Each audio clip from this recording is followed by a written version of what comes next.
So ನಾನು ಕರ್ನಾಟಕ ಪ್ರದೇಶ ಸಾಮಾನ್ಯ ನಾಗರಿಕರ ಧ್ವನಿ ವೇದಿಕೆ ರಾಜ್ಯಾಧ್ಯಕ್ಷ ಎಸ್ ಲಕ್ಷ್ಮೀನಾರಾಯಣ್ ಅಂತ. ಸೊ ಈ ದಿನ ನಾನು ಏನು ಪ್ರೆಸ್ ಮೀಟಿಂಗ್ ಮಾಡಿದ್ದೆ ಅಂದರೆ, ಸೊ ಬಿ ಡಿ ಎದಲ್ಲಿ ಏನಾಗಿದೆ ಅಂದರೆ, ಒಂದು ಬಿ ಡಿ ಎ ಸೈಟು ಒಬ್ಬರಿಗೆ ಅಲರ್ಟ್ ಆಗಿರುತ್ತೆ, ಇವ್ರ ತಂದೆಯವ್ರಿಗೆ ಅಲರ್ಟ್ ಆಗಿರುತ್ತೆ. ಸೊ ಇವ್ರ ತಂದೆಯವರು ಬಹಳ ದಿನದಿಂದನೇ ಒಬ್ರಿಗೆ ಮಾರಾಟ ಮಾಡಿರ್ತಾರೆ.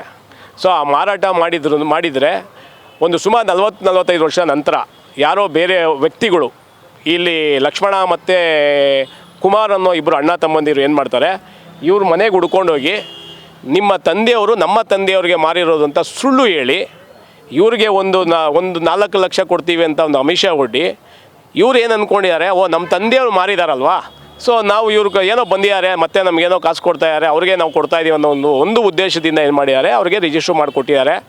ಸೊ ಆದರೆ ಇವ್ರಿಗೆ ಸತ್ಯ ಗೊತ್ತಾಗಿರೋದು ಯಾವಾಗ ನಾನು ಬಂದು ಅವ್ರಿಗೆ ವಿಷಯ ತಿಳಿಸ್ದೆ ಅವಾಗ ಗೊತ್ತಾಗಿರೋದು. ಬಟ್ ಅವರು ಮಾಡಿರೋದು, ಇವ್ರ ತಂದೆ ಮಾರಿರೋದು ಅವ್ರಿಗಲ್ಲ, ಬೇರೆ ವ್ಯಕ್ತಿಗಳಿಗೆ ಮಾರಿರೋ ಅಂಥದ್ದು.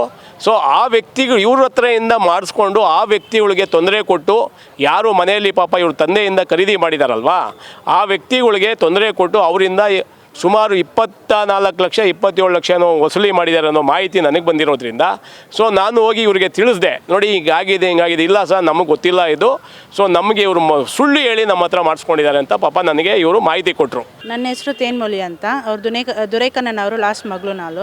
ಅವ್ರು ಬಂದು ಹೇಳಿರೋದು, ನಿಮ್ಮ ಅಪ್ಪ ಸೇಲ್ ಮಾಡಿದ್ದಾರೆ, ಬರೀ ಒಂದೇ ಒಂದು ಸೇಲ್ ಡೀಡ್ಗೆ ಸೈನ್ ಆಗಬೇಕು, ನೀವು ಹಾಕ್ಕೊಡಿ, ಅದು ಆಚೆ ಕಡೆ ಮಾಡಿದ್ರೆ ನನಗೆ 4 ಲಕ್ಷ ಖರ್ಚಾಗುತ್ತೆ, ಅದು ನಿಮಗೆ ಕೊಡ್ತೀನಿ, ನೀವು ಸೈನ್ ಹಾಕ್ಕೊಡಿ ಅಂತ ಹೇಳಿದ್ರು ಅವರು. ಇವಾಗ ನೋಡಿದರೆ ಅದು ನಮ್ಮ ಅಪ್ಪ ಸೇಲ್ ಮಾಡಲಿಲ್ಲ. ಇಂಥ ಇದು ಯಾರಿಗೂ ಆಗಬಾರ್ದು ಅವರಿಂದ. ಅವ್ರಿಗೆ ಹೇಳಿದ ಮಾತು ಹಂಗೆ ನಮ್ಮನ್ನ ಚೀಟ್ ಮಾಡಿದ್ದಾರೆ. ಈ ಥರ ಚೀಟಿಂಗ್ ಬೇರೆ ಯಾರಿಗೂ ಆಗಬಾರದು. ನಮ್ಮ ಅಕ್ಕ ಫಸ್ಟು ನನ್ನ ಹೆಸ್ರಲ್ಲಿ ಮಾಡ್ತೀನಿ ಅಂತ ಹೇಳಿದರು, ತಿರ್ಗಾ ನನ್ನ ಅಕ್ಕ ಹೆಸ್ರ ಮೇಲೆ ಮಾಡಿ ನಾವೆಲ್ಲ ಸೈನ್ ಹಾಕಿ ನಮ್ಮ ಅಕ್ಕನ ಹೆಸ್ರಿಗೆ ಕಳಿಸಿದ್ದೀವಿ. ಅದು ಬಂದು ಅವರು ಇವಾಗ ಚೀಟಿಂಗ್ ಮಾಡ್ತಾ ಇದ್ದಾರೆ. ಅವ್ರು ಕೊಟ್ಟಿರೋದು 2.5 lakh ಕೊಟ್ಟಿದ್ದಾರೆ, ಚೆಕ್ ಕೊಟ್ಟಿದ್ದಾರೆ.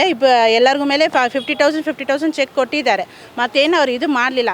ಅದು ನಮ್ಮಪ್ಪ ಪ್ರಾಪರ್ಟಿ, ಅದು ನಮಗೇನೆ ಬರಬೇಕು. ಅವ್ರು ಏನು ಇಷ್ಟು ಕೊಡ್ತೀನಿ ಅಷ್ಟು ಕೊಡ್ತೀನಿ ಅಂತ ಹೇಳಲಿಲ್ಲ. ಅಂದರೆ ಅದು ಏನು ಫುಲ್ ಇದೆ ಅಂತ ನಮ್ಗೆ ತಿಳಿಸ್ಬೇಕು. ಇಂಥ ಒಂದು ಚೀಟಿಂಗ್ ಬೇರೆ ಯಾರಿಗೂ ಆಗಬಾರದು. ಈಗ ಅವ್ರ ಉದ್ದೇಶ ಏನು ಗೊತ್ತಾ ಸರ್, GPA ಹೋಲ್ಡರ್ ಇವ್ರ ತಂದೆ ಯಾರು ಪಾಪ ಮೊದಲು ಮಾರಿದ್ದಾರೆ, ಅವ್ರ ಹತ್ರ ಮಾತಾಡಿ ಪಾಪ ಅವ್ರಿಗೇನು ಇದು ಮಾಡೋಕ್ಕೆ ರೆಡಿ ಇದ್ದಾರೆ. ಇವಾಗ ಅವ್ರ ಹತ್ರ ಏನು ಇವ್ರು ವಸೂಲಿ ಮಾಡಿದ್ದಾರೆ ಆ ದುಡ್ಡನ್ನ ಅವ್ರ ಹತ್ರ ಈಸ್ಕೊಡ್ಬೇಕು ಅನ್ನೋ ಉದ್ದೇಶ. GPA ಹೋಲ್ಡರ್ಗೆ ನೀವು ಮಾಡಬೇಕು, ಅವ್ರಿಗೆ ವಾಪಸ್ಸು ಏನು ಅವ್ರ ಹತ್ರ ಇಂದ ಇವರು ಸುಳ್ಳು ಹೇಳಿ ಈ ಥರ ಎಲ್ಲ ಸುಳ್ಳು ದಾಖಲೆಗಳನ್ನ ಸೃಷ್ಟಿ ಮಾಡ್ಕೊಂಡು ಏನು ಅವ್ರು ಮಾಡಿಸ್ಕೊಂಡಿದ್ದಾರೆ. ಆ ಪಾಪ GPA ಹೋಲ್ಡರ್ಗೆ ಅನ್ಯಾಯ ಆಗಿದೆಯಲ್ಲ, ಅವ್ರಿಗೆ ವಾಪಸ್ ಕೊಡಿಸ್ಬೇಕು ಅಂತ ಮುಂದೆ ಬಂದಿದ್ದಾರೆ. ಅವ್ರಿಗೆ ಪಾಪ ಇವ್ರಿಗೇನಾಗಿದೆ, ಅವ್ರ ಮನೆಯಲ್ಲಿ ಒಬ್ಬ ಹ್ಯಾಂಡಿಕ್ಯಾಪ್ ಮಗನ್ನ ಇಟ್ಕೊಂಡು ಅವ್ರ ಜೀವನ ನಡೆಸ್ತಾ ಇದ್ದಾರೆ. ಸೊ ಅಂಥ ವ್ಯಕ್ತಿಗೆ ಇವ್ರು ಮೋಸ ಮಾಡಿದಾರಲ್ಲ, ನಮ್ಮಿಂದ ಆಗಿರೋದ್ರಿಂದ ನಾವೇ ಸರಿ ಮಾಡ್ತೀವಿ ಅನ್ನೋ ಉದ್ದೇಶ ಇಟ್ಕೊಂಡು ಇವ್ರು ಮುಂದೆ ಬಂದಿರೋದು. ಇವಾಗ ನ್ಯಾಯ ಸಿಗ್ಬೇಕು ಅವ್ರಿಗೇನೆ. ಯಾಕಂದ್ರೆ ಅವ್ರ ತಂದೆಯವ್ರು ದುಡ್ಡು ತೊಗೊಂಡು ಮಾಡ್ಕೊಟ್ಟಿದಾರಲ್ಲ ಪಾಪ, ಅವರೇ ಬಂದು ಇವ್ರ ಹತ್ರ ಕೇಳ್ಬಿಟ್ಟು 4 ಲಕ್ಷ ಕೊಟ್ಟಿದ್ರೆ ಇವ್ರಿಗೇನು ಅನ್ನಿಸ್ತಾ ಇರಲಿಲ್ಲ.